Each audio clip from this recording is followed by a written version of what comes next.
Bien, bienvenidos a esta tercera tutoría del curso Ética y Sociedad.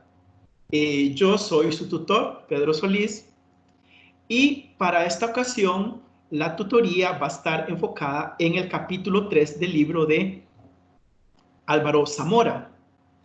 Yo les voy a hacer una presentación en PowerPoint de los temas principales de este capítulo. Voy a aprovechar para indicar algunos temas que podrían salir en el examen. Digo que podrían porque realmente no sé, yo no hago los exámenes, desgraciadamente, entonces yo no sé lo que van a preguntar, pero viendo cómo es la lógica de los exámenes, al menos viendo la lógica de la tarea y la lógica del trabajo del examen primero, hay algunos temas que yo considero que estos temas podrían sí salir preguntados en el examen. Entonces vamos a detenernos un poco en esos temas, ¿ok? Esperando que la peguen y que efectivamente esos temas los pregunten y ustedes lleguen eh, con alguna ventaja, ¿ok? Eh, Les dije también que al inicio que quería hablar de algunos detalles, digamos, administrativos, pero también hay que seguir trabajando algunos detalles con respecto a las actividades de evaluación de este curso, digamos, hasta que salga bien. Primero, detalles administrativos. Yo hoy recibí varios correos y en el foro de dudas también se hizo la pregunta acerca de si eh, el examen segundo estaba para esta semana. De hecho, alguien me envió un pantallazo de la supuesta orientación académica que establecía que el segundo examen era para esta semana. Entonces, yo me asusté, ¿cómo es posible esto? Me comuniqué con la cátedra y bueno, me dieron una respuesta así como muy breve, no me explicaron mucho, pero o sea, me dijeron que, digamos, que tenemos una versión final del programa y esta versión final es con la que estamos trabajando. De hecho, esa es la versión con la que yo he estado trabajando desde el inicio del curso. Posiblemente había una versión preliminar y en esa versión preliminar venían unas fechas que al menos desde, digamos, son incorrectas. Esto es porque la universidad hizo cambios. La universidad hizo cambios con respecto a las fechas de los cuatrimestres. A mí me da la impresión de que las fechas que vienen en ese viejo programa eh, responden a eh, un momento en el que la universidad no había hecho los cambios correspondientes, al menos la cátedra no había hecho los cambios correspondientes para este segundo cuatrimestre.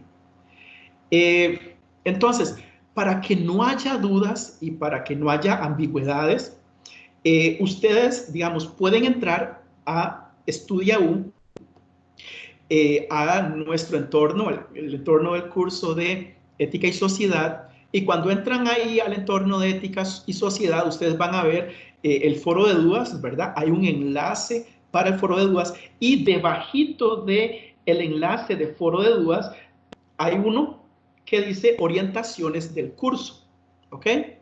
Entonces, en ese enlace de orientaciones del curso, ustedes pueden ver cuáles son las fechas oficiales, ¿verdad? Permítanme, tal vez eh, vamos a ver si les comparto pantalla. Ok.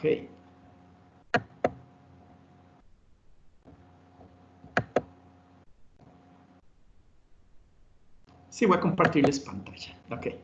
No, aquí no está.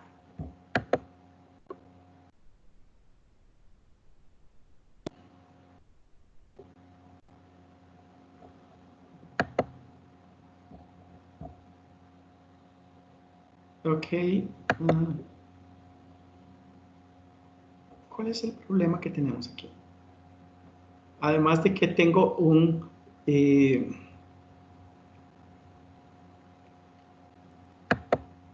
vamos a ver.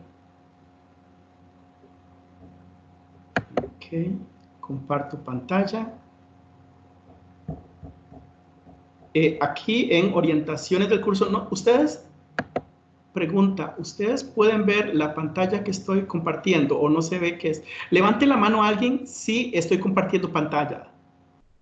O levántela si estoy compartiendo pantalla. Ok. Entonces,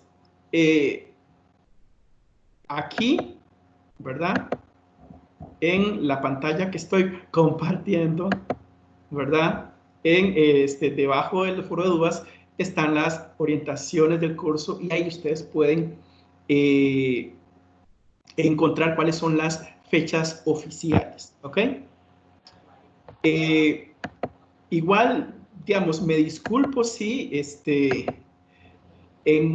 si este asunto lo tuvimos que aclarar desde un inicio, digamos, de que había un viejo programa que podía, digamos, confundir un poco a los estudiantes. Eso con respecto a las cuestiones administrativas.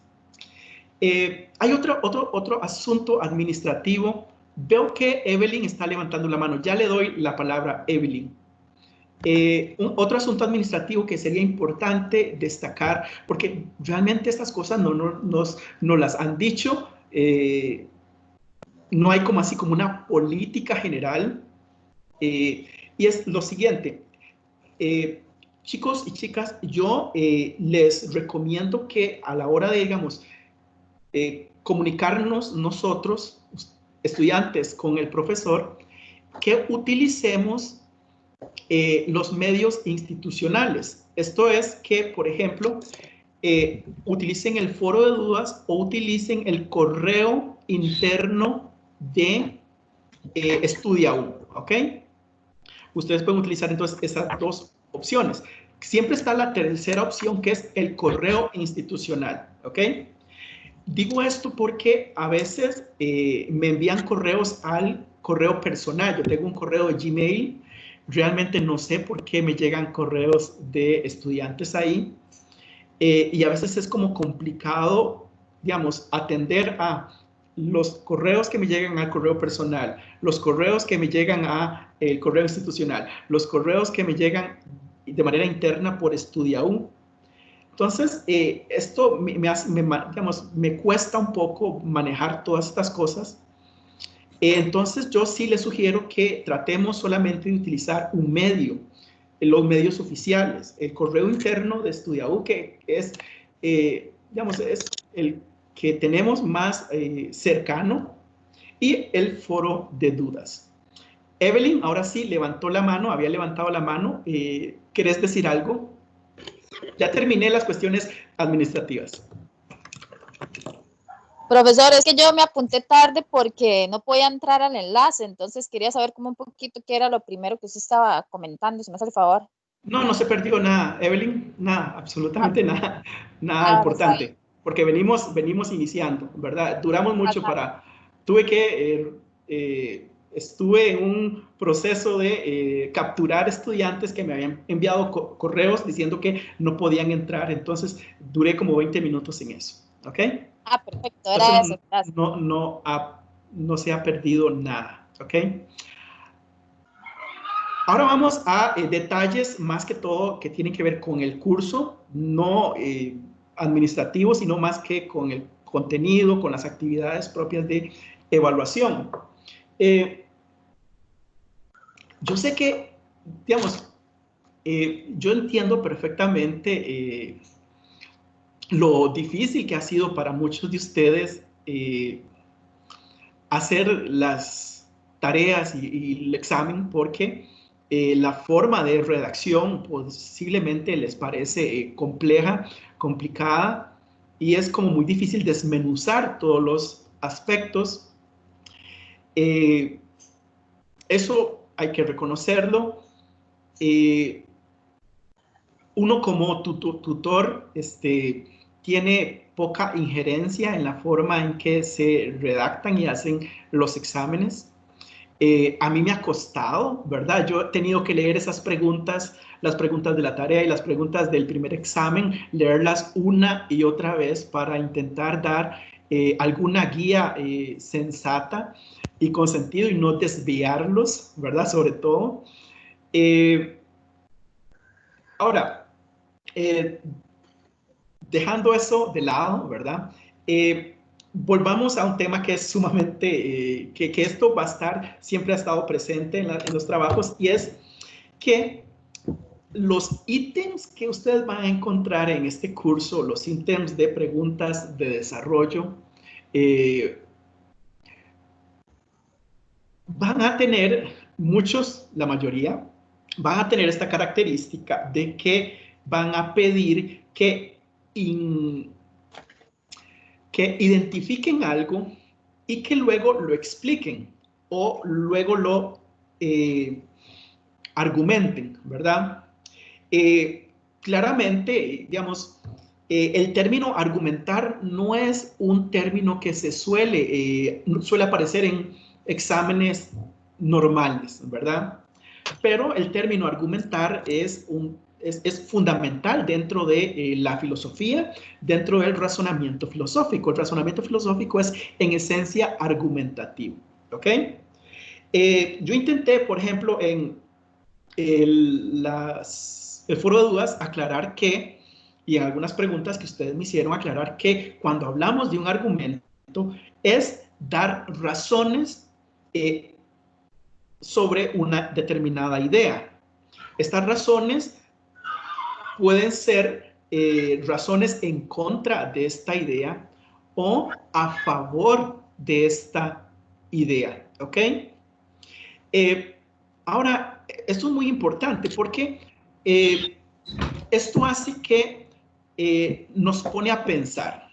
Y no es un asunto simplemente de explicar algo. Digamos, explíqueme la composición del agua, ¿verdad? Ese tipo de preguntas no son las que aparecen en un curso de filosofía. En un curso de filosofía nosotros pedimos un poco más, ¿ok?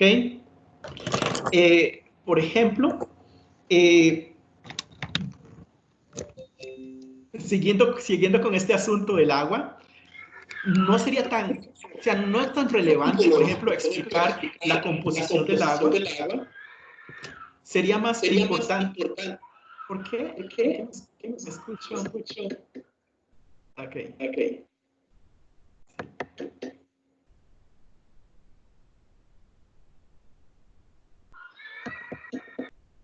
Ok. Digamos, uno podría preguntar, ok, explique cómo se compone el agua, ok. Pero una pregunta más profunda y con más sustancia sería, ¿cómo es que funcionan los componentes del agua? ¿Ok? Explique las relaciones de los componentes del agua que hacen que el agua sea agua. ¿Ok? Vean que eso es una pregunta aún más rica. Ahora, las preguntas que hacemos nosotros, al menos en este curso, son preguntas que intentan que ustedes den razones. ¿Por qué tengo yo razón para creer en tal cosa? ¿Cuáles son mis razones para creer en tal cosa? No es un asunto, no se les pregunta, por ejemplo, ¿qué entienden ustedes por tal cosa? Eso es muy básico, eso está a un nivel muy básico, ¿ok? Pero nosotros intentamos ir un poquito más allá. No es qué entiende usted por tal cosa, sino de razones de por qué usted cree que eso es así. ¿Por qué usted cree que el aborto es malo? ¿Ok? Ahora, aquí una respuesta no es decir, ok, creo que el aborto es malo porque me lo enseñaron mis papás o lo aprendí de la religión a la que pertenezco. Ahí me dijeron que el aborto es malo, ¿ok? Bueno, pero entonces, ¿por qué sus papás o por qué la religión a la que usted pertenece dice que el aborto es malo. ¿Cree usted efectivamente que el aborto es malo, independientemente de lo que le han dicho sus padres, líderes religiosos? ¿Está usted convencida? ¿Cuáles son sus razones que son, o si usted tiene razones distintas a las razones que le han dado sus padres o que le han dado la sociedad para creer que algo es malo? ¿Ok? Ahora que estoy revisando los exámenes, digamos, yo estoy intentando ser suave con respecto a la evaluación de los exámenes, al menos de este examen, de este primer examen, ¿ok? Y sí he notado cosas, por ejemplo, que a la hora de las explicaciones un poco se van por otro lado y no tienen en cuenta la especificidad de lo que se les está preguntando, ¿ok? Por ejemplo, la pregunta sobre los estadios de desarrollo moral de Piaget, ¿ok? La pregunta no les pedía que ustedes describieran los estadios simplemente, sino que extrayeran de esos estadios, de la descripción que hace Piaget de esos estadios, que extrajeran una noción de bien y mal, ¿ok? Digamos, en un estadio inicial, ¿qué es lo que se entiende por bien y mal? ¿Qué es lo que entendería un niño por bueno y malo? Ya conforme va avanzando, la idea de bien y mal puede ir variando. Entonces, la explicación que ustedes debían dar era con respecto al tema del bien y el mal, cómo ese estadio en particular de desarrollo moral informa a la persona en crecimiento, al niño o al joven, sobre el asunto de bien y mal. ¿Ok? Vamos a ver alguna otra pregunta digamos, que yo me doy cuenta de que, ok, la pregunta número 3. La pregunta número 3 creo que era sobre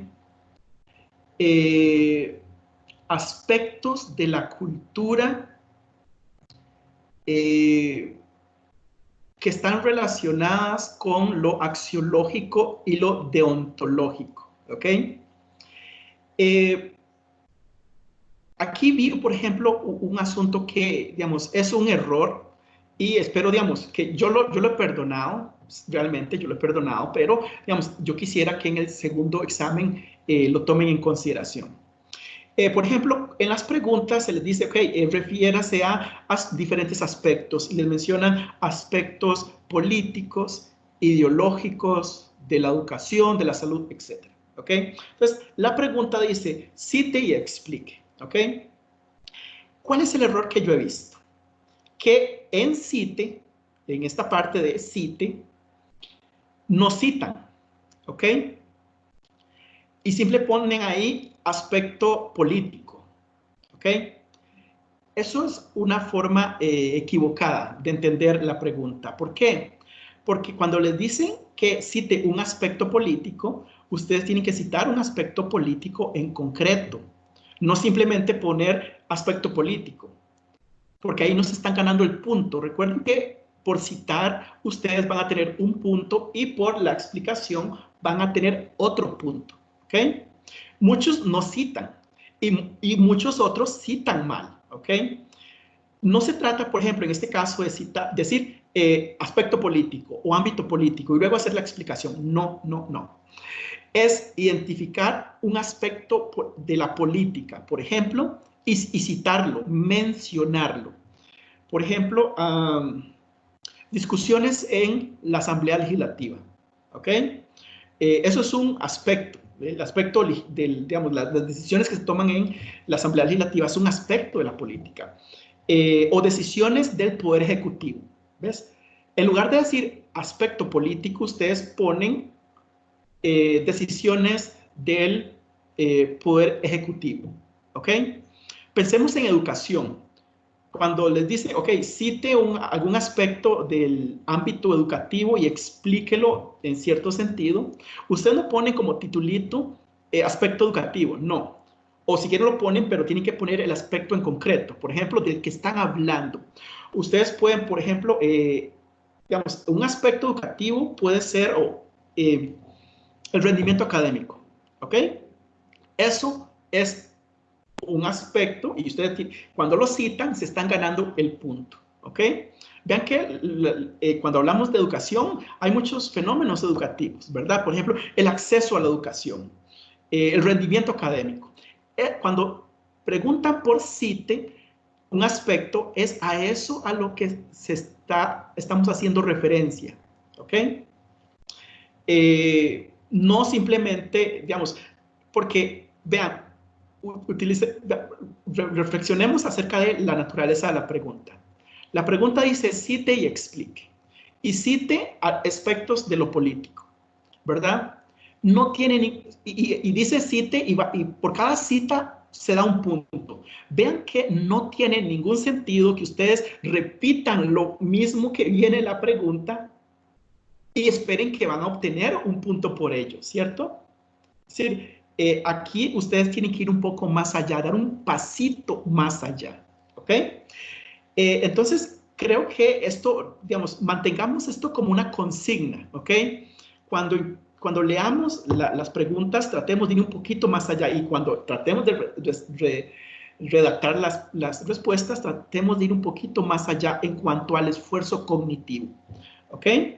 Como les digo, una pregunta interesante es cómo es que interactúan los componentes del agua. Una pregunta no interesante es, digamos, cite los componentes del agua, ¿ok? Siempre a la hora de responder las preguntas, como son preguntas de desarrollo y piden que ustedes hagan alguna reflexión, siempre pregunten 2 veces por qué, ¿ok? Digamos, voy a ponerles un ejemplo y con esto termino este tema. Volvamos con el tema del aborto para ser consistentes con lo que hemos estado diciendo. Pregunta, ¿por qué cree usted que el aborto es malo? ¿Ok? Bueno, el aborto es malo porque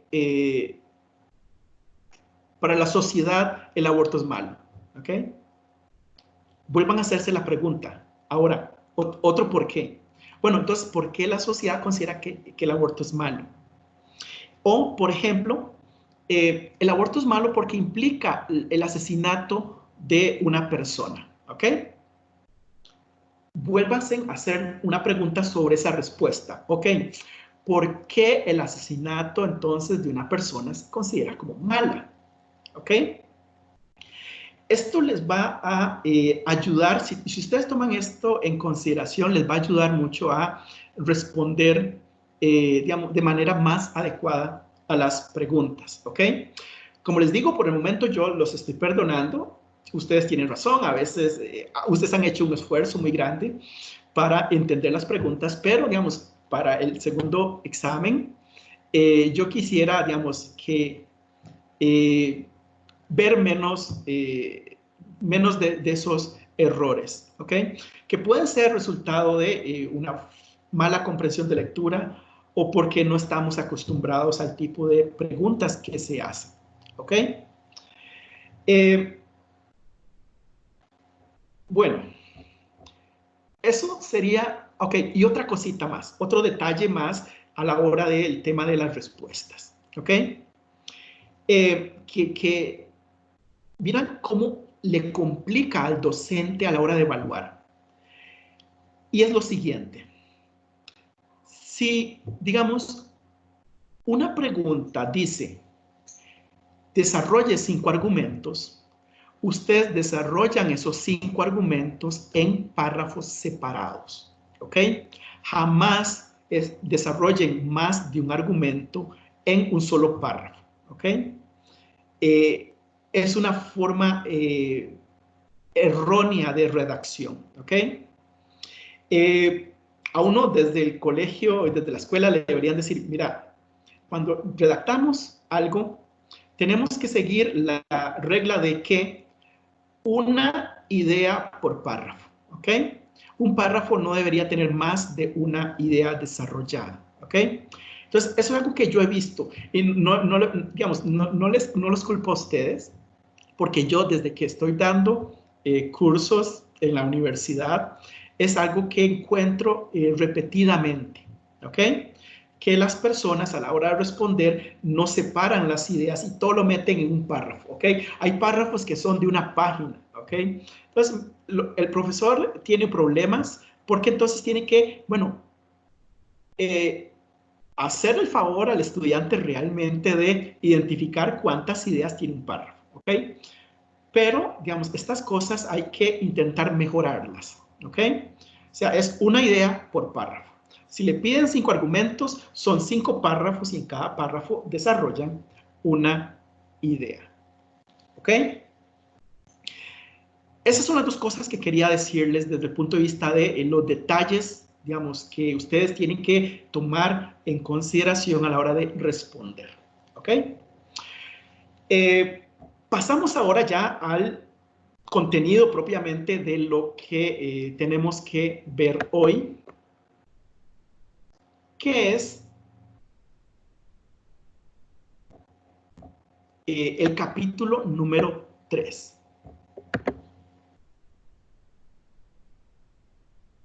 Vamos a ver. Ok. Espero que ustedes en este momento puedan ver lo que yo estoy compartiendo. Levanten la manita, chicos, si ustedes pueden ver la presentación en PowerPoint que estoy compartiendo. ¿Ok? ¿Ok? Ok, excelente, excelente. Muy bien. Yo voy a, digamos, voy a intentar explicarlo todo, toda la presentación y luego voy a dar espacio para preguntas. Ahora, voy a tal vez hacer unos breaks durante la presentación para que ustedes me hagan preguntas acerca de lo que estoy exponiendo y así no tener que dejarlo todo para el final. Alguien levantó la manita, pero ya la dejó levantada. Ok. Evelyn todavía la sigue levantada. Ok. La voy a bajar. Antes de iniciar, ¿tienen alguna preguntilla? Y si no, de una vez vamos al capítulo 3.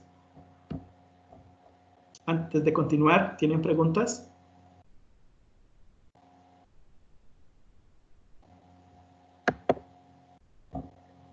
Ok, voy a contar hasta 3. Si no aparecen las manos levantadas o escucho un grito, entonces esto significa que puedo continuar. 1, 2, 3. Ok, vamos de una vez. Yo les voy a compartir esta presentación a sus correos personales y también, al menos, los correos al correo interno de Estudiaú, y también voy a subir esta presentación a Foro de Dudas, ¿ok? En este capítulo está titulado como de la libertad a la felicidad y básicamente va a hacer énfasis en conceptos como el de la libertad, como el de la felicidad y conceptos que están asociados a esos dos conceptos. ¿Qué otros conceptos están asociados al concepto de libertad y felicidad?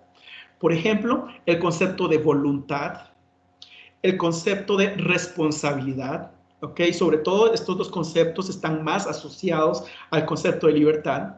Y luego tenemos, por ejemplo, el concepto de virtud. Y vamos a ver cómo el concepto de virtud está más asociado con el concepto de felicidad. Entonces, iniciamos con el tema de la libertad. Álvaro Zamora nos dice que se pueden definir 3 enfoques sobre la libertad. Él menciona el enfoque mágico-ficcional, el enfoque individualista y el enfoque social. Y a continuación pasa a explicar cada uno de ellos. ¿Ok? Ahora, como les digo, yo no sé lo que van a preguntar en el segundo examen. Pero digamos que si viniera una pregunta sobre esto, sería una pregunta en la cual ustedes tendrían que identificar en la cultura nacional, no sé, en en la cultura nacional, algún evento de la realidad nacional, un evento en el que alguno de estos enfoques ha aparecido para explicar la libertad. Entonces, vamos con el mágico ficcional. Nos va a decir Zamora que es un enfoque abstracto e imaginario. Por abstracto, Zamora quiere hacer referencia a que es un enfoque que es poco realista, ¿ok? Este enfoque confunde la libertad con un poder para realizar cosas extraordinarias. Bajo este enfoque, quien tiene libertad podría trascender las leyes naturales para transformar el mundo. Y yo añado ese otro aspecto, ¿verdad? Que subyace, digamos, a este enfoque, que es el de querer es poder, sin más, ¿ok? Básicamente es un enfoque poco realista porque no toma en cuenta los condicionantes de nuestras acciones. Recuerden que en el capítulo primero, y esto salió en el examen, nosotros tenemos determinantes como seres humanos, tenemos determinantes sociales y también determinantes naturales, que de alguna manera constriñen nuestro ámbito de libertad, ¿ok? Bajo un enfoque mágico ficcional, en un determinante natural o un determinante social no sería ningún obstáculo para que uno hiciera lo que quiere hacer, ¿ok? Vean lo interesante que dice aquí Zamora. Este enfoque lo que hace es confundir libertad con un poder sobrenatural, ¿ok? Creer que uno puede hacer todo lo que quiere. Claro, querer es poder, a veces es una consigna importante para motivar a las personas, ¿ok? Claro, esta consigna tiene solamente sentido si lo que uno quiere es posible, porque si lo que uno quiere no es posible, entonces uno estaría perdiendo el tiempo, uno terminaría frustrado porque lo que uno quiere no lo puede realizar, ¿ok? Vamos con el segundo enfoque, el individualista. Para este enfoque, la libertad es una propiedad espiritual o psíquica, o es una propiedad de nuestra alma, o es una propiedad de nuestra mente. La libertad se entiende como una capacidad íntima para elegir, pensar o sentir. Los enfoques individualistas hablan sobre todo de una libertad interna, ¿ok?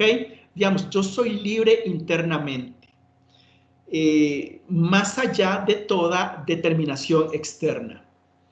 Es decir, que, por ejemplo, el mundo a mi alrededor podría estar cayéndose, pero yo podría decidir no caerme con el mundo.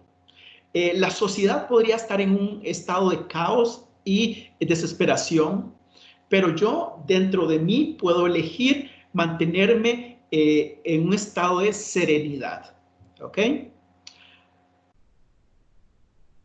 Otra de las características de esta libertad es que siempre es la misma, nunca aumenta ni disminuye en función de las circunstancias, ¿ok? No importa si el mundo se esté cayendo a pedazos o el mundo esté en sus mejores momentos, ¿ok?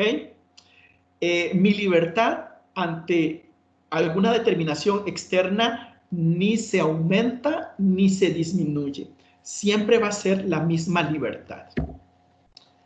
Ahora pasamos al tercer enfoque, que es el enfoque que va a defender y argumentar a favor Álvaro Zamora, ¿ok? Yo les recomiendo, hablando de esto de argumentar, yo les recomiendo a ustedes que cuando lean esta parte de los enfoques sobre la libertad y lean el siguiente apartado que es que se enfoca en valorar estos tres enfoques. Vean todo el esfuerzo que hace Zamora para argumentar a favor del enfoque social, ¿ok? Esto nos va a dar una idea más clara de lo que es argumentar, ¿ok? Zamora lo que hace es una argumentación muy amplia a favor del enfoque social y eso, digamos, lo obliga también a meterse dentro de los enfoques y decir, mira, el problema con estos enfoques son estas y estas debilidades. Muy bien, ¿en qué consiste este enfoque? Este enfoque considera la libertad como una mera capacidad para optar por esto o aquello en situaciones específicas, ¿ok? Digamos, yo voy a una pastelería y mi libertad va a consistir en mi capacidad para optar por el pastel de fresa o el pastel de chocolate. El ámbito dentro del cual cada sujeto toma sus decisiones puede estar muy determinado o muy indeterminado. Vean qué interesante. Bajo este enfoque, hay situaciones externas que pueden favorecer el desarrollo de la libertad o pueden más bien obstaculizar el desarrollo de la libertad. Y esto está asociado con lo que viene a continuación. Para este enfoque se puede hablar de que incluso las sociedades pueden ser libres, pueden ser más o menos libres, ¿ok? Pensemos en, digamos, perdónenme la comparación, pero, digamos, si ustedes, yo los pongo a comparar la sociedad costarricense con la sociedad nicaragüense, ¿cuál de estas dos sociedades es más libre o menos libre? Bajo este enfoque puede haber una respuesta. Para aclarar un poco más este asunto de que hay más o menos libertad, recuerden que bajo el enfoque individualista, la libertad no es un asunto de más o menos, es constante. Aquí no, aquí la libertad es un asunto de más o menos. Y para aclarar un poco más este tema, el autor introduce una distinción. Él habla de la libertad como hecho versus la libertad como derecho. ¿Ok? La libertad como hecho es qué tan libre soy yo en una situación real. ¿Ok? Por ejemplo, qué tan libre soy yo a la hora de haber elegido la carrera que estudié. Luego tenemos la libertad como derecho. Esto hace referencia sobre todo a, bueno, cómo están configuradas las leyes en una determinada sociedad para que las personas sean libres, se puedan desarrollar en libertad. ¿Ok? Entonces, se supone que en una sociedad democrática tenemos mucha libertad, pero no necesariamente nosotros ejercemos esa libertad. Yo tengo derecho a hacer muchas cosas que no lo hago, ¿ok? Entonces, el tener una libertad, pero no ejercerla, y esa libertad estar consolidada en un sistema jurídico, en un ordenamiento político jurídico, a eso es a lo que se refiere el autor con libertad como derecho. Entonces, por ejemplo, hay sociedades que son muy restrictivas desde el punto de vista de sus leyes. Si nosotros vamos a Arabia Saudita, vamos a ver que las leyes son muy restrictivas para las personas, en especial, por ejemplo, para las mujeres. Entonces hay menos libertad como derecho. Muy bien. Continuamos con el siguiente apartado. No, seguimos con el mismo apartado. Sí. Que es una especie de recapitulación. Esta recapitulación considero que es importante analizarla porque, digamos, si viene una pregunta sobre el tema, posiblemente toque esto que vamos a ver. el autor dice que las estructuras socioeconómicas, las normas, las leyes no proceden de la naturaleza. Se establecen y definen en la compleja imbricación de las decisiones y las acciones humanas. Proceden de la libertad para enmarcarla y paradójicamente para determinar las condiciones bajo las cuales se ejercita. Yo preveo que en el examen va a venir una pregunta que les pida, por ejemplo, explicar, digamos, una frase como esta, ¿ok? ¿Qué es lo que dice esta frase? Lo que dice esta frase es que el mundo social en el que nosotros vivimos, las instituciones que están en la sociedad, no proceden de la naturaleza, no son naturales. El Estado no es natural, no surge de manera espontánea.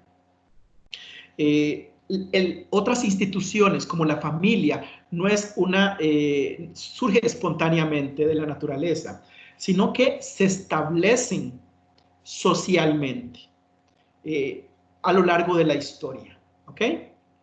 Ahora, resulta que esas instituciones son producto de la libertad porque son producto de las decisiones y de las libres acciones humanas. ¿Ok?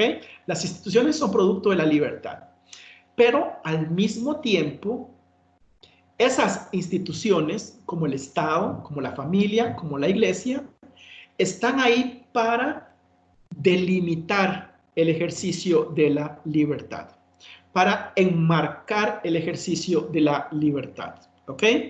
Por ejemplo, mediante la asignación de roles, ¿ok? Digamos, pensemos en la familia tradicional, una familia muy, muy tradicional. Entonces, donde hay roles establecidos para el esposo y para la esposa, ¿ok? Dentro de esos roles, la mujer es libre y el hombre es libre. Es decir, dentro de la casa, la mujer es libre, ¿ok? Pero dentro de la calle, perdón, en la calle ya no es tan libre, ¿ok? El marido tiene cierta libertad de elegir, por ejemplo, el oficio, la profesión que va a ejercer para traer la comida a la familia, ¿ok? Pero él estaría de alguna manera limitado con respecto a si utiliza el dinero que gana en su trabajo para otras cosas que no sea para dar sustento a la familia. ¿Ok? Entonces, para mí es esta cita que les puse ahí, poder analizar, entender la complejidad de una cita como esta, nos puede disponer para el tipo de preguntas que podríamos encontrar para el segundo examen. El otro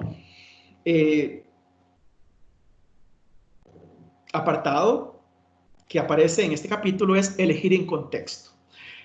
Zamora nos dice que hay dos tipos de libertad. No confundir los tipos de libertad con enfoques sobre la libertad. Los enfoques sobre la libertad son los tres que ya vimos. Aquí estamos hablando de tipos de libertad. Resulta que se puede identificar dos tipos de libertad, una libertad positiva y una libertad negativa. La libertad positiva se encuentra en la eficacia del ser humano para dar dirección a su vida y construir un mundo con y contra los otros. Por ejemplo, el rebelde que elige participar en un grupo político o militar. Es decir, que una evidencia de que la libertad existe es que uno suele hacer lo que quiere. Incluso, digamos, yo quiero ir a McDonald's y yo voy a McDonald's. Eso es un ejemplo de libertad positiva, ¿ok? Pero tenemos otro ejemplo, perdón, tenemos otro caso de libertad, que es la libertad negativa, que es una cierta forma de negarse a hacer, aceptar o a querer algo. Y aquí les pongo este ejemplo que viene de Zamora. El rebelde que se niega a seguir bajo el poder de quien lo subyuga. ¿Ok? Vean que de alguna manera la libertad siempre va a tener una dimensión positiva y una dimensión negativa. ¿Ok? La dimensión positiva con respecto al rebelde es que efectivamente se unió porque quiso a un grupo político. La libertad negativa de este rebelde es que él se negó a seguir bajo el mando de un dictador, por ejemplo. Sigamos con el asunto de McDonald's. La libertad positiva es que si yo quiero ir a McDonald's, yo voy a McDonald's. La libertad negativa puede ser que yo tenía que estudiar o tenía que hacer un mandado y me negué a estudiar o hacer el mandado para irme a McDonald's a comerme mi hamburguesa. Seguidamente vamos a encontrar un apartado que me parece bastante interesante en donde el autor Zamora evalúa las concepciones de libertad. Y él, para evaluar estas concepciones, establece un criterio. ¿Cuál es ese criterio? Es el siguiente. Si la validez de una posición teórica ha de medirse por su capacidad para reconocer y explicar los fenómenos, entonces la concepción social de libertad es más conveniente, realista y apropiada para entender hechos y comportamientos, en comparación con la concepción mágico-ficcional y la individualista. ¿Cuál es el problema de la concepción mágico-ficcional? Que no toma en cuenta determinantes sociales y naturales. ¿Ok? No toma en cuenta, por ejemplo, de que yo no puedo volar porque no tengo alas. No toma en cuenta de que yo puedo pasar una hora debajo del agua porque no tengo branquias. ¿Ok? El problema del enfoque individualista sería en este caso que no toma en consideración que la libertad puede verse mellada, puede verse determinada, disminuida por una situación externa. ¿Ok? La misma sociedad puede ser un marco de máxima libertad o un marco de mínima libertad. Entonces yo podría creer que soy libre, pero en realidad no lo soy. ¿Ok? Digamos, pensemos, ¿qué tan libre es una persona encarcelada? El enfoque individualista diría, el que está en la cárcel es igualmente libre que el que no está en la cárcel.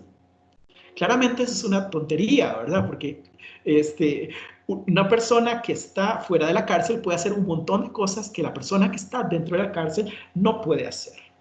¿Ok? Entonces vean lo interesante, aquí hay todo un argumento, para decir que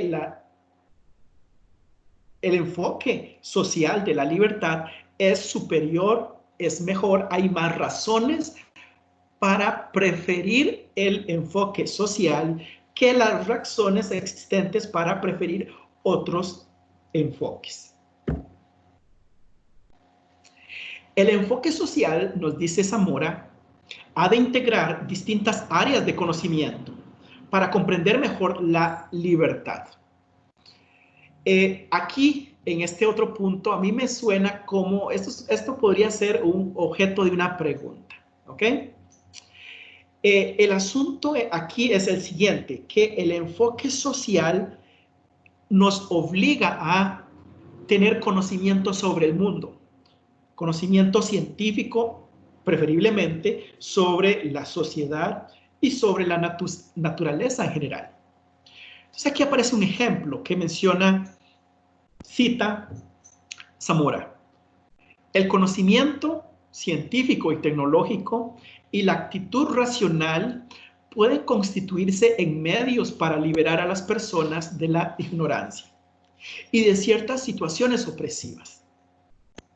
Es decir, que el conocimiento nos hace libres.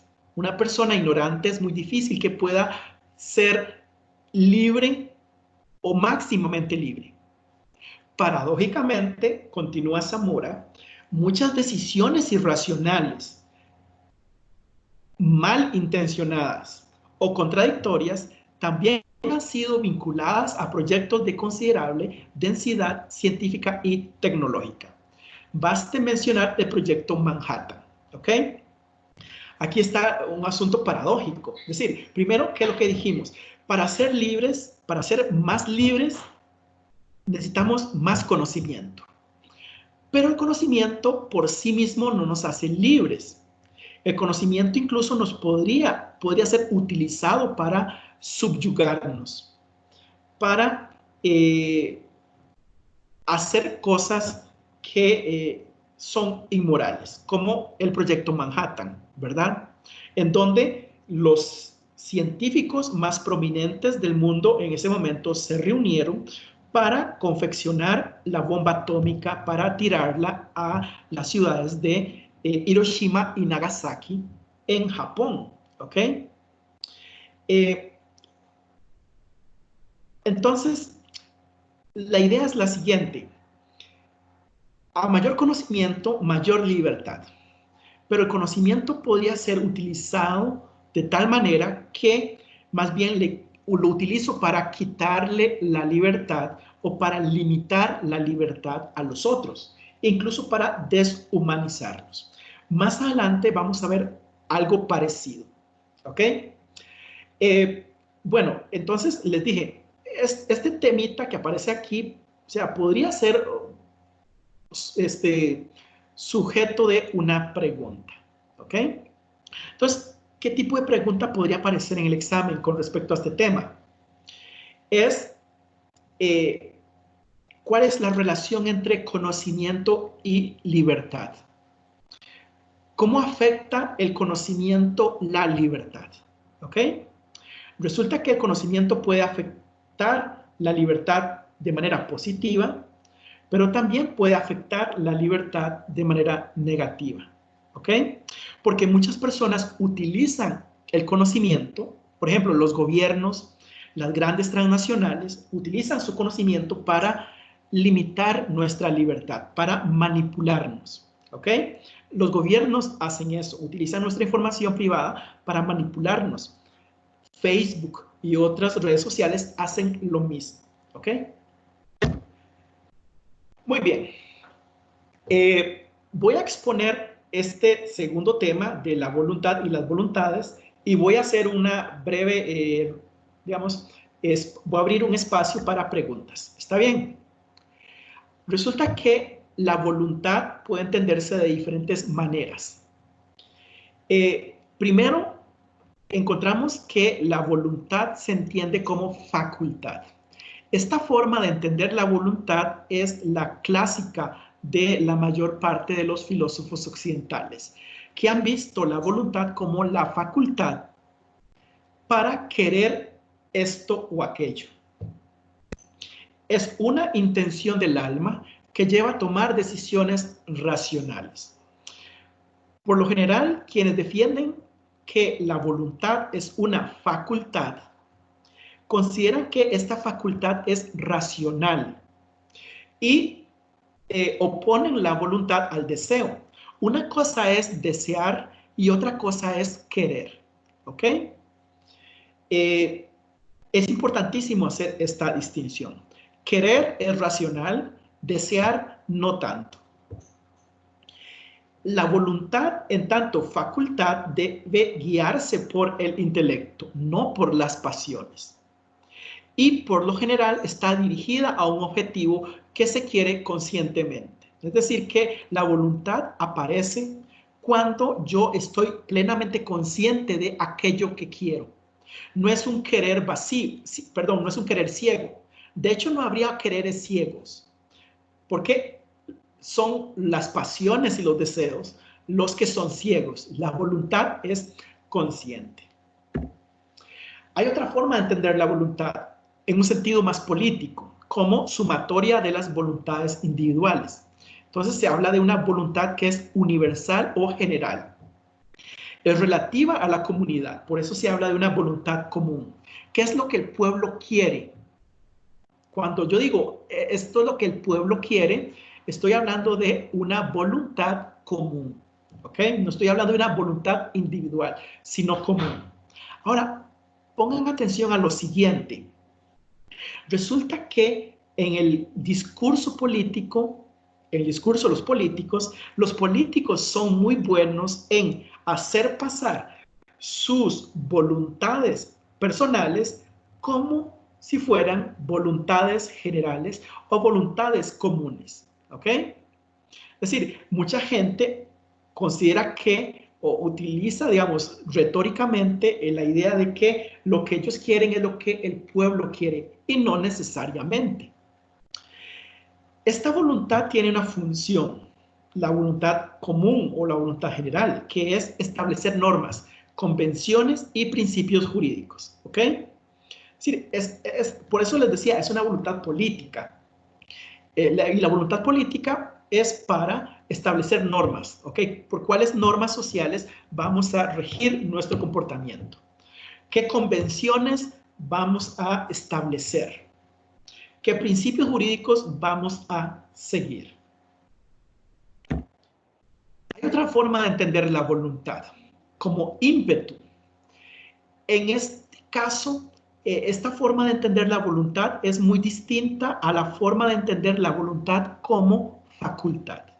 Porque cuando se piensa la voluntad como una facultad, pienso la voluntad como racional. Pero aquí es al revés. Si yo pienso la voluntad como ímpetu, la voluntad es irracional, es autónoma, se manda sola, no tiene, digamos, no es consciente de los objetivos que persigue, ¿ok? Y es un tipo de voluntad que determina toda acción, ¿ok? O sea, es una voluntad, es como un instinto que determina todas nuestras acciones, aunque nosotros estemos conscientes de su existencia. Tenemos otra forma de entender la voluntad y es como impresión sensorial. Esto simplemente es, bueno, yo hice una acción, supongo que esta acción la hice porque quise, ¿ok? Es simplemente eso.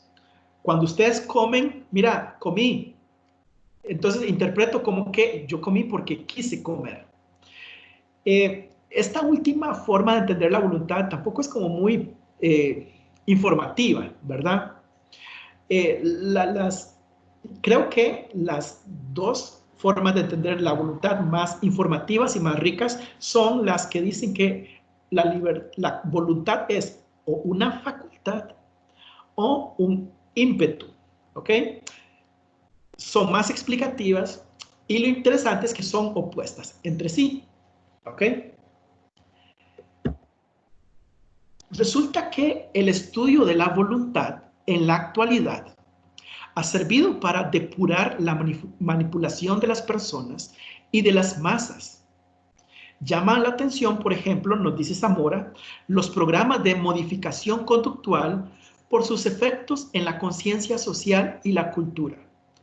Dichos programas, como las ofertas pseudocientíficas de autoayuda que encontramos en el mercado, buscan enriquecer a quienes las venden bajo promesas vanas de éxito y felicidad a quienes las consumen. El examen podría tener una pregunta que aborde el tema de la voluntad en este sentido, en el sentido de cómo en la actualidad el conocimiento que tenemos sobre la voluntad puede servir para manipularnos, para coartar nuestra libertad, para limitar nuestra libertad. ¿Ok? Y es un ejemplo muy interesante el que pone Álvaro Zamora acerca de estas ofertas de autoayuda. Ustedes van al supermercado y encuentran un montón de libros de autoayuda que le prometen a uno que si uno sigue los principios que ellos dicen, va a alcanzar el éxito, va a hacerse multimillonario, va a ser sumamente feliz, ¿ok? Vean que aquí nos están vendiendo una idea de libertad bajo el enfoque mítico ficcional, porque nos ofrecen una libertad que realmente no está al alcance de nosotros, ¿ok? Porque los medios que nos venden, que nos dicen que van a servir para alcanzar esa libertad, son medios irreales, son medios fantasiosos, ¿ok? Muy bien. Voy a dejar por un momento de compartir esto.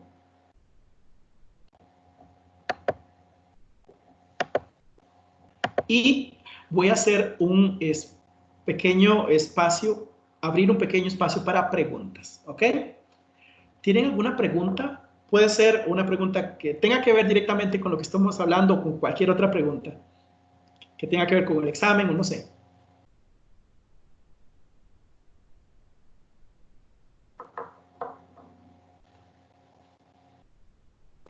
¿Están ahí, chicos?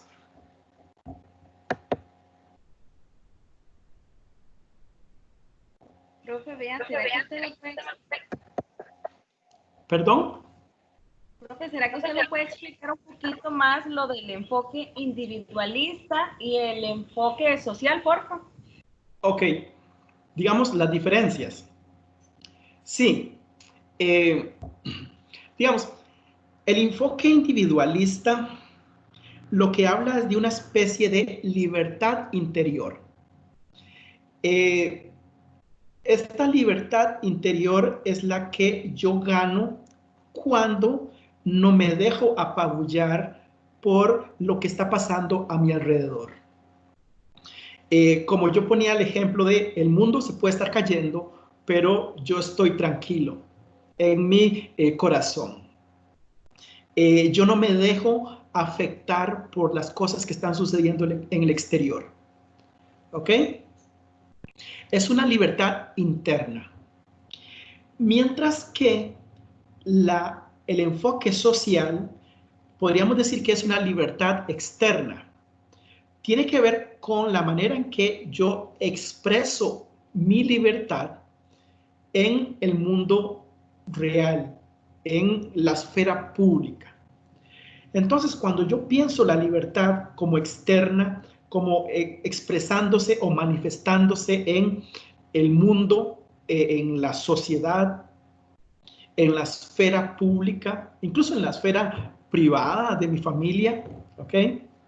Yo me doy cuenta inmediatamente de que esta libertad que yo expreso está limitada por el mundo, por la sociedad.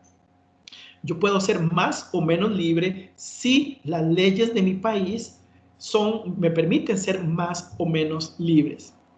Yo puedo ser más o menos libre dependiendo de los recursos económicos que yo tenga, ¿ok? Digamos, yo quisiera ir a Europa y hacer un viaje por todo el mundo, pero no puedo hacerlo porque no tengo los recursos económicos, ¿ok? Entonces, eso es un tipo de libertad que se manifiesta en el exterior y que se ejerce en el mundo exterior, ¿ok? No en el mundo interior, donde yo podría creer que soy libre porque no me dejo influenciar por agentes externos. El problema de este enfoque, este enfoque individualista, todo lo hemos aplicado, ciertamente, y tiene sus ventajas. Es decir, que en muchas ocasiones uno tiene que ser suficientemente inteligente para no dejarse afectar por lo que le está pasando alrededor. Digamos, si la gente me está comiendo, si mis vecinos me están comiendo, bueno, respiro profundo, respiro hondo y que no me afecten las malas vibras, ¿ok? Entonces, yo soy el que decido, yo decido si las críticas me afectan o no, ¿ok? Ese es el enfoque individualista. El problema con este enfoque es que, por ejemplo, una persona que esté en la cárcel termina siendo igual de libre que una persona que no esté en la cárcel, lo cual evidentemente no es así. Claramente, una persona que esté libre, no esté en la cárcel, es mucho más libre que una persona que esté en la cárcel. Yo en este momento no estoy en la cárcel y puedo ir por todo lado. Una persona que está en la cárcel no, ¿ok? Entonces, ese es el problema que tiene el enfoque individualista. Aunque, repito, desde un punto de vista psicológico puede ser muy importante y puede ser un aliciente el hecho de que yo crea que yo tengo algún control sobre lo que yo siento y lo que yo pienso, ¿ok? Digamos,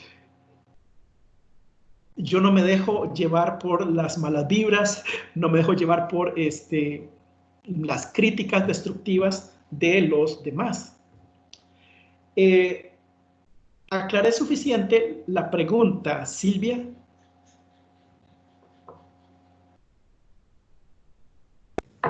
Gracias, profe. ¿Era Estefanía o era Silvia? Estefanía. Ok, perdón. Es que Silvia había levantado la mano, ¿o no? ¿Alguna otra pregunta, chicos?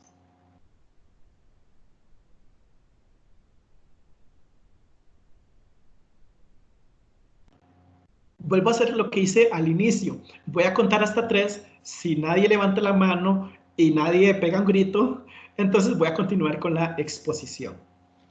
1, 2, 3. Ok, continuamos con la exposición.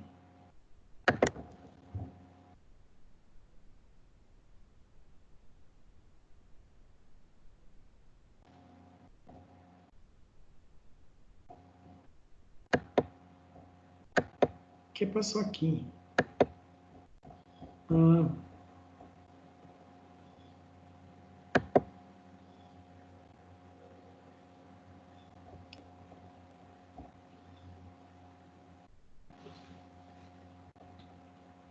puede... Okay.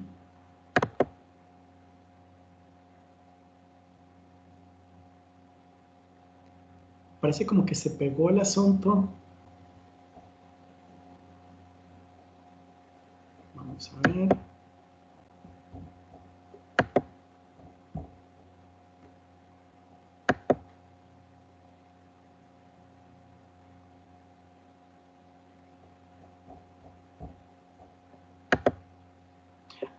Ya sí. Esto fue... No. Ok, ya. Vamos con el tema de la responsabilidad. El tema de la responsabilidad y de la voluntad, o los conceptos de responsabilidad y voluntad están más cerca del concepto de libertad o el término libertad. Y hay 3 usos del término responsabilidad. De plano les digo que, bueno, si viene una pregunta sobre este tema, podría ser una pregunta del tipo de que mencionen algún ejemplo de la realidad nacional, de la cultura, en donde se evidencie estas tres formas de entender la responsabilidad, o se evidencie al menos algunos de estos 3 usos del término responsabilidad. Entonces, el primer uso del término responsabilidad, nos dice Zamora, es el que aparece en el argot popular o en los planteamientos específicamente morales, por ejemplo, de carácter religioso o en el trato cotidiano. Suele hablarse de la responsabilidad en estos ambientes en oposición a la irresponsabilidad, asimismo como sinónimo de algún comportamiento o incluso de culpa. Y aquí tenemos un ejemplo. El término irresponsable puede referirse a 2 cosas. primero a alguien que no puede hacerse responsable. Por ejemplo, un niño recién nacido o un niño que está aprendiendo a caminar y entonces empieza a caminar y bota el jarrón de la abuela. A ese niño no se le puede hacer responsable por lo que hizo, porque no está en un desarrollo cognitivo, moral, adecuado para que se le pueda imputar responsabilidades. Pero también irresponsable puede hacer referencia a alguien que no quiere hacerse responsable de algo. ¿Ok? Digamos, en este caso,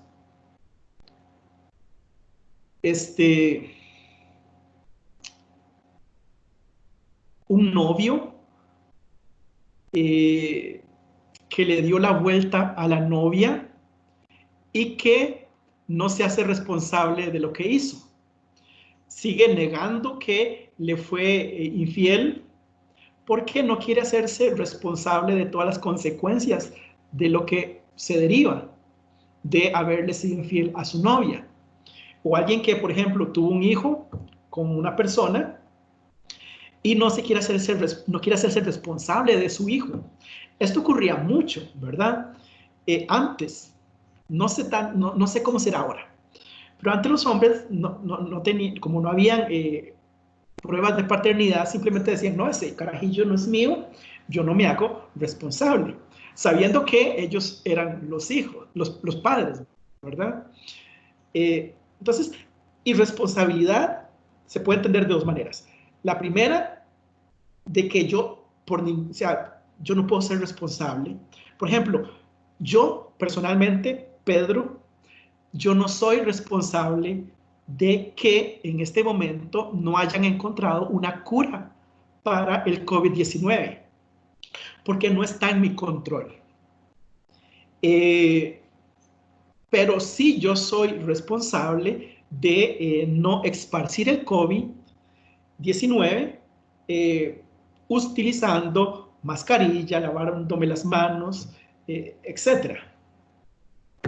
Vamos con el segundo uso del término responsabilidad. Algunas corrientes de pensamiento utilizan el término responsabilidad en sentido restringido para especificar que su fundamento radica en criterios convencionales y su efectividad se califica en ámbitos específicos. Ejemplo, el término responsabilidad aquí se puede tomar como un deber acorde con los principios de una empresa, gremio profesional, etc. ¿Ok? Es decir que utilizo el término responsabilidad en un contexto muy estrecho, restringido. Pensemos, ustedes como docentes, como estudiantes, tienen ciertas responsabilidades. Yo como docente tengo ciertas responsabilidades que son asociadas a mi cargo como docente. Ustedes tienen ciertas responsabilidades en su rol como estudiantes. ¿Ok? Y por último, existen tendencias éticas que procuran establecer un concepto radical, uniforme y absoluto de la responsabilidad. Por ejemplo, el filósofo francés Jean-Paul Sartre decía que el ser humano es siempre absolutamente responsable por sus actos. Es decir, no hay forma de evadir la libertad para Sartre. Yo no puedo decir que es que estaba deprimido, yo no puedo decir que utilizar como excusa de que es que estaba muy enojado y por eso le pegué a fulanito o a fulanita. No pueden haber excusas. Todas las acciones que hacemos, en esas acciones somos absolutamente libres y por tanto somos absolutamente responsables. Ahora, ¿cuál es el problema de esta tercera forma de ver la responsabilidad? Que es demasiado pesada. Es decir, yo no podría cargar la responsabilidad del mundo, del medio mundo, del mundo entero incluso, ¿ok?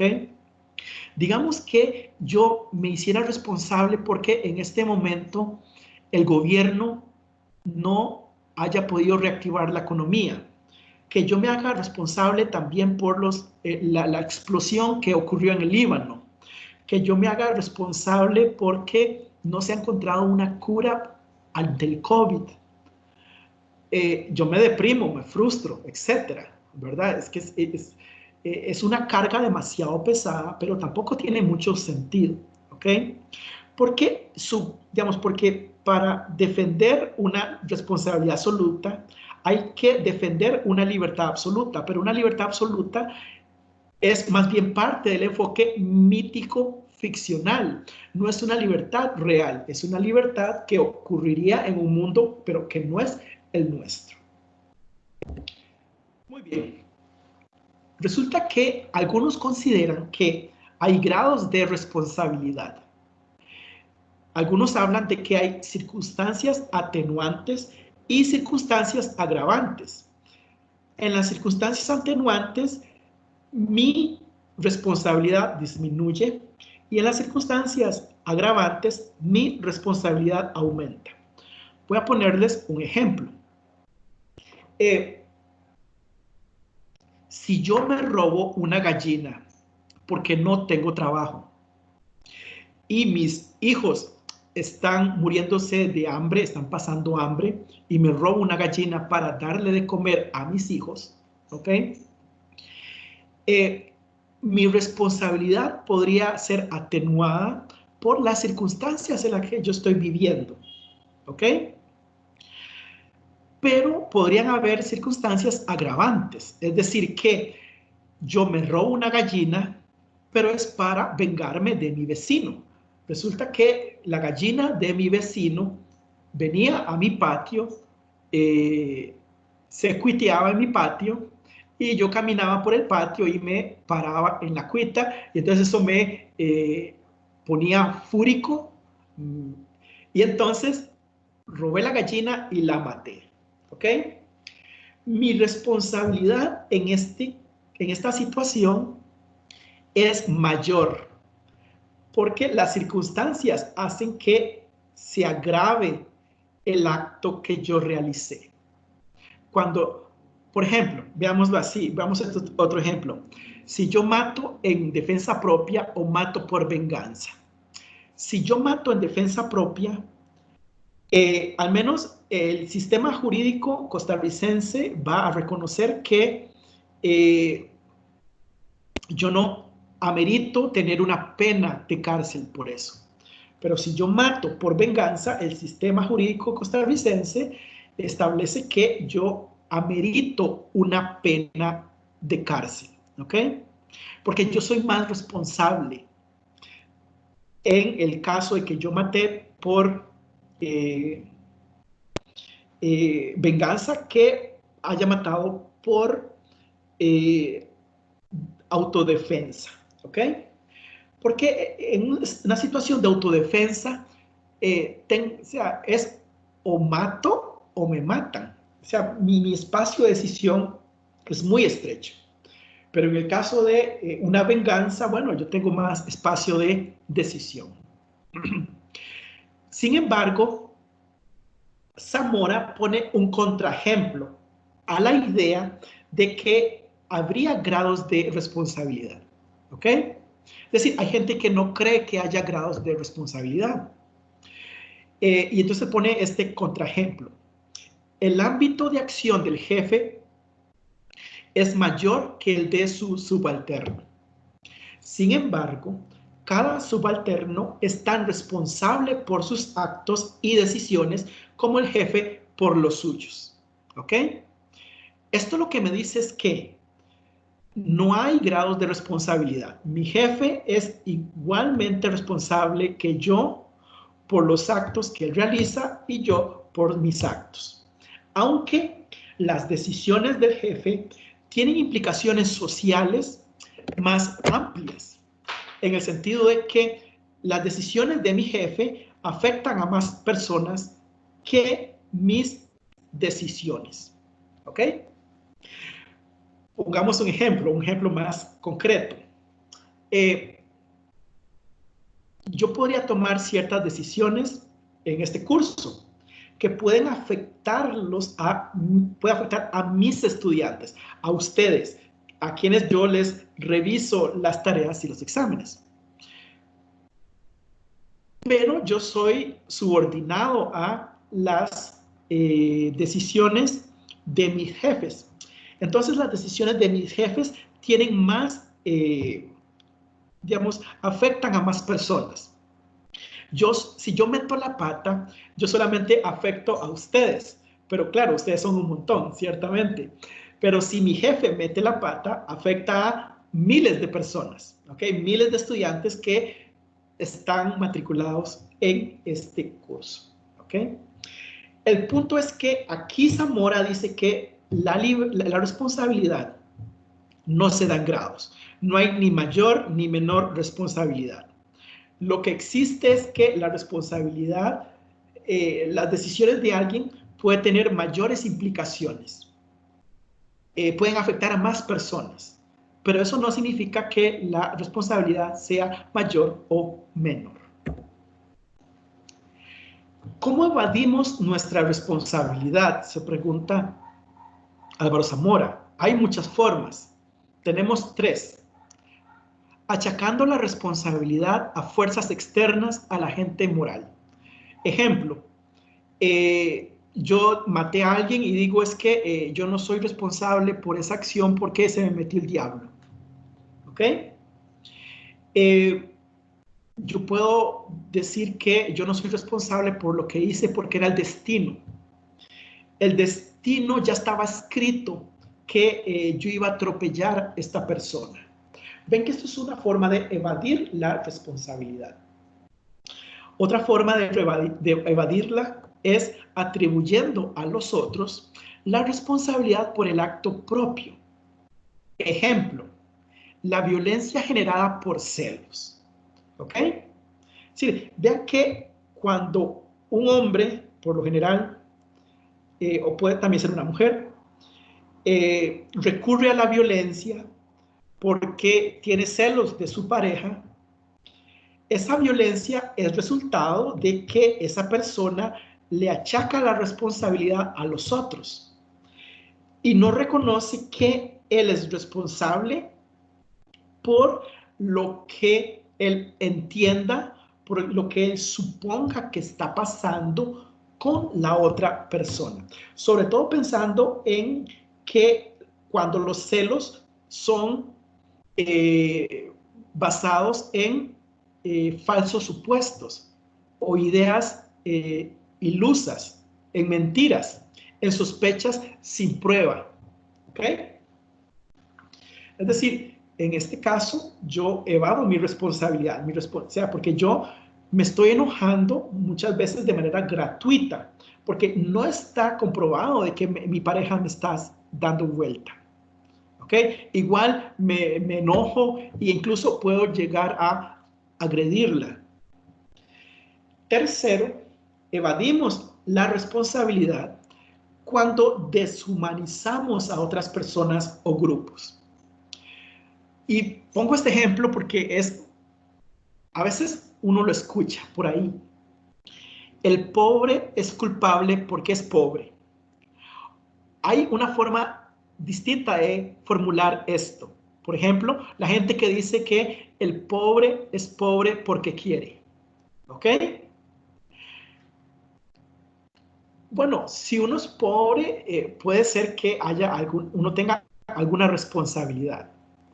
Pero lo que conocemos del mundo, lo que ya sabemos de cómo funciona el mundo y cómo está estructurada la sociedad, sabemos que hay circunstancias que hacen que las personas no puedan salir de la pobreza. Es decir, que por ejemplo, hay sociedades en donde es más difícil salir de la pobreza que otras sociedades. ¿Ok? Entonces no está bien decir que el pobre es pobre porque quiere, ni decir que el pobre es culpable por ser pobre. ¿Ok? Es como decir, echarle la culpa a una persona deprimida porque está deprimida, ¿ok? Cuando una persona está deprimida, eso significa que hay cosas sobre las cuales esta persona no tiene pleno control.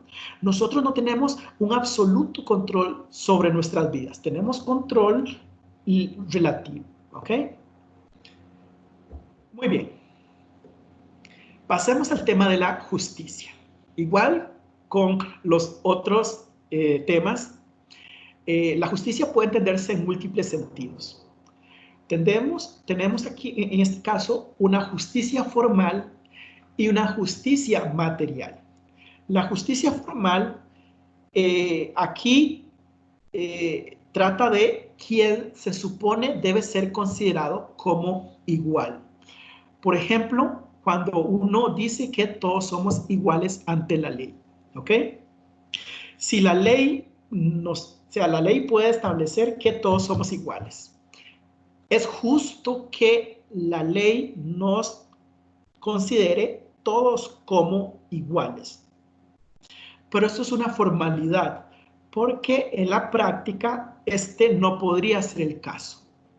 Por ejemplo, en Estados Unidos hay mucha investigación sobre cómo se aplica la ley a personas blancas y a personas negras.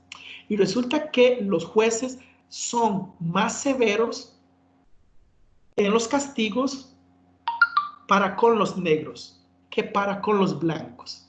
Entonces, uno ve que la ley dice que todos somos iguales, pero a la hora de la hora, en la práctica, no todos somos iguales.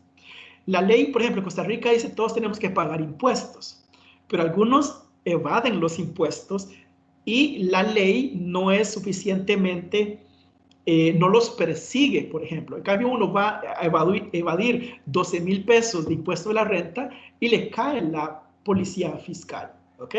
Entonces, ahí no somos todos iguales. Y es en este otro sentido de que hablamos de otro tipo de justicia, que es la justicia material, que hace referencia a quien de hecho es considerado como igual. Por ejemplo, desde el punto de vista formal, mujeres y hombres pueden ser iguales ante la ley, pero desde el punto de vista material, es decir, real, las mujeres podrían no ser iguales a los hombres y tener los mismos derechos que los hombres. Y hay, dentro de los sentidos de justicia material, hay muchos. Por ejemplo, la justicia material se puede entender como a cada quien la misma cosa. Esto es básicamente como el comunismo, ¿verdad? Realmente el comunismo no dice eso. Pero digamos, habla de una igualdad perfecta. Otra forma de entender la justicia es a cada quien por sus méritos, ¿ok? Digámoslo así. Quien gana el primer lugar en una competencia se lleva un premio de $1,000. El que queda en segundo lugar, uno de 500. Y en tercer lugar, $100. Entonces, a cada quien según sus méritos. A cada quien por sus obras, ¿ok? Es decir que, por ejemplo, digamos que ustedes hicieran un trabajo en grupos en un curso, ¿ok? Y el profesor decidiera que evalúa, no le da una misma calificación a todos, sino a cada cual según lo que hizo. Si usted, menganito, no hizo nada en el trabajo en grupo, usted va a recibir menos puntos que quien se echó todo el trabajo al hombro. A cada quien según sus necesidades. Esto sí es comunismo, ¿ok? Al menos para el comunismo, pensado por Marx, todas las personas deberían recibir aquello que les permita satisfacer sus necesidades básicas. Luego está a cada quien según su rango, ¿ok? Es decir, cuando yo distribuyo responsabilidades, las distribuyo según su rango. Mi jefe tiene más responsabilidades que yo. Entonces, eso es justo. No sería justo que a mí me pagaran menos que a mi jefe y yo tuviera más responsabilidades. Y por último, a cada quien según lo que la ley le atribuye, ¿ok? Y esto puede ser muy arbitrario. Por ejemplo, la ley podría atribuirme que yo tenga que darle el 80% de mis ingresos a mis hijos, ¿ok? Sería justo porque dice la ley, pero en otro sentido podría ser injusto. Y vamos con el penúltimo tema. No se desanimen, ya casi terminamos. Apenas son las 6. El término virtud, este es un término que ya va a estar más cercano al de felicidad. ¿Ok? Recuerden que este capítulo se denominaba de la felicidad a la, perdón, de la libertad a la felicidad. Los temas, los conceptos y temas que vimos anteriormente estaban más cercanos a la libertad. Ahora nos acercamos más a la felicidad. Y la virtud es uno de esos conceptos que están más cercanos a la felicidad. Resulta que el término virtud viene del griego arete, que significa excelencia. Los griegos hablaban de aretes o virtudes para hacer referencia a las cosas en las que las personas podían ser buenas. Yo puedo ser virtuoso de muchas maneras. Puedo ser virtuoso porque toco muy bien el piano. Puedo ser muy virtuoso porque juego muy bien al fútbol. Como tal vez ustedes han escuchado esta idea de que fulanito de tal es un virtuoso del balón. Messi es un virtuoso del balón. Pero yo también podría ser virtuoso moralmente porque soy buena persona, porque soy amable, porque soy solidario, etc. Resulta que para Aristóteles la virtud se encontraba entre dos extremos viciosos. Por ejemplo, la valentía es una virtud y esta se encuentra entre dos vicios, que son la cobardía y la temeridad. Es decir, para ser valiente yo no debo ser ni muy cobarde ni muy temerario y arriesgado. Es el justo medio. Hay sentidos no morales de virtud. Como les digo, por ejemplo, Messi es un virtuoso del balón, pero eso no significa que sea virtuoso en un sentido moral. Mozart era un virtuoso del piano, pero eso no significa que sea un virtuoso desde un sentido moral. Y es importante que cuando ustedes lean esta parte, pónganle atención a los sentidos no morales de virtud que desarrollan Maquiavelo y Nietzsche. Porque si viene una pregunta en el examen sobre las virtudes, posiblemente toque este tema, el tema de que hay virtudes que no son virtudes, pero que pueden pasar como por virtudes morales. Por ejemplo, aquí se cita Maquiavelo. Ustedes supongo que han escuchado a Maquiavelo, el que escribió El Príncipe, donde lo que ofrece es una guía de cómo ser, al príncipe, de cómo gobernar una ciudad. Resulta que el príncipe, por ejemplo, no tiene que ser una persona bondadosa y magnánima. Simplemente tiene que ser suficientemente astuta para mantener el orden en la sociedad. Y yo puedo mantener el orden en la sociedad a través de la mentira y la manipulación. Se supone que eso no es una virtud, pero para Maquiavelo eso era una virtud. Es una virtud que, por ejemplo, el gobernante mantenga a todo mundo a raya a través de la manipulación, por ejemplo. Nietzsche es un caso paradigmático también. Por ejemplo, Nietzsche consideraba que las virtudes cristianas no eran virtudes y lo contrario a las virtudes cristianas sí eran virtudes. Por ejemplo, el egoísmo es una virtud para Nietzsche.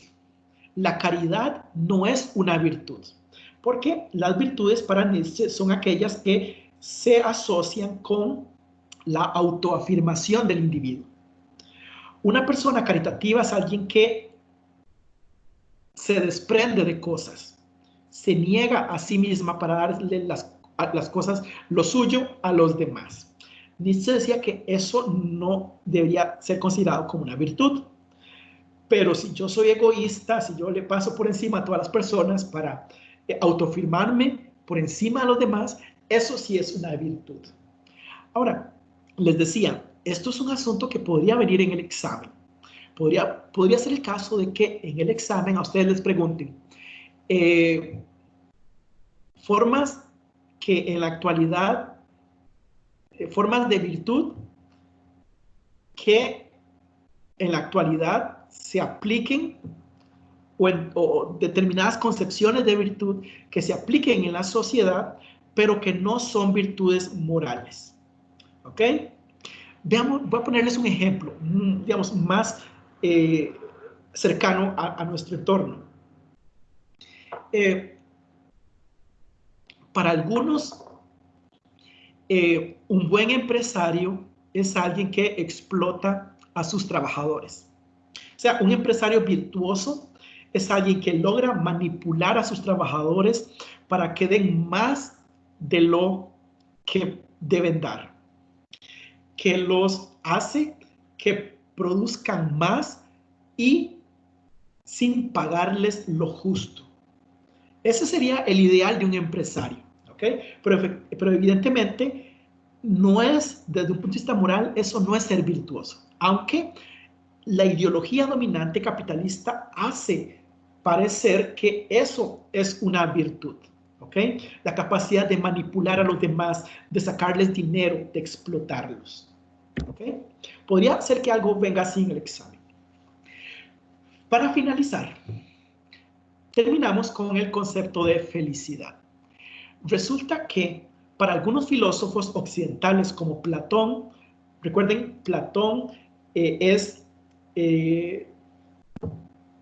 alumno de Sócrates, y Sócrates también creía que la felicidad no consiste en satisfacer los apetitos ni en obtener placeres. Más bien, la felicidad consiste en ejercer las virtudes. Para Platón y para Sócrates, yo no soy feliz simplemente satisfaciendo mis apetitos, mis necesidades más bajas, ni buscando solamente el placer, sino que la felicidad verdadera se encuentra cuando yo alcanzo la excelencia como persona. No todos los filósofos occidentales excluyen los placeres de su idea de felicidad, como lo hicieron Platón y Sócrates. En cambio, Aristóteles consideraba que sí, las virtudes son importantes. No puedo ser feliz si no desarrollo virtudes. Pero necesito también aprender a disfrutar, a tener placer de las cosas de este mundo, de experiencias, de vivencias, ¿ok? Entonces la felicidad también incluye los placeres junto con las virtudes. Pero como Aristóteles, él no reduce la felicidad a placer, ¿ok? Había filósofos en ese tiempo, estamos hablando en el tiempo de la Grecia antigua, ¿ok? Algunos consideraban que la felicidad es placer. Es decir, entonces uno para ser feliz tiene que buscar la mayor cantidad de placer sensual, ¿ok? Digamos, a través del sexo, a través de la comida, pero también a través de la lectura, la amistad, todas esas cosas generan placer. Y en eso consiste la felicidad. Aristóteles no. Aristóteles consideraba que hay cosas que no generan placer, pero sí pueden generar felicidad, como el desarrollo de las excelencias, de las virtudes. Ahora, aquí al final el autor, Zamora, se hace esta pregunta: ¿es la felicidad un tema que compete a la ética? Esta pregunta es interesante porque resulta que, al menos para los griegos, la felicidad era el tema central de la ética. Pero en la medida en que Occidente fue avanzando, el tema de la felicidad fue enviado a un segundo plano y la ética se enfocó más en nuestros deberes para con los demás. ¿Ok? Se olvidó de la felicidad individual. Ya no importa que usted sea feliz, lo que importa es que usted haga lo que debe hacer para mejorar el bienestar y las relaciones sociales, el bienestar de los demás y para mejorar las relaciones sociales entre los demás, perdón, entre todos, ¿ok? Lo que concluye entonces Zamora es que la felicidad es un componente de la ética y es un tema que no puedes dejarse a un lado. Es importante, la felicidad individual es importantísima, ¿ok? Es importante que nosotros pensemos que dentro de nuestro proyecto como buenas personas, es también ser felices. Pero también está la felicidad social, la felicidad de todos, de mi familia, el bienestar de mi comunidad. Muy bien. Hasta aquí la presentación de el capítulo número 3. Voy a dejar en este momento de grabar y voy a abrir un espacio para preguntas.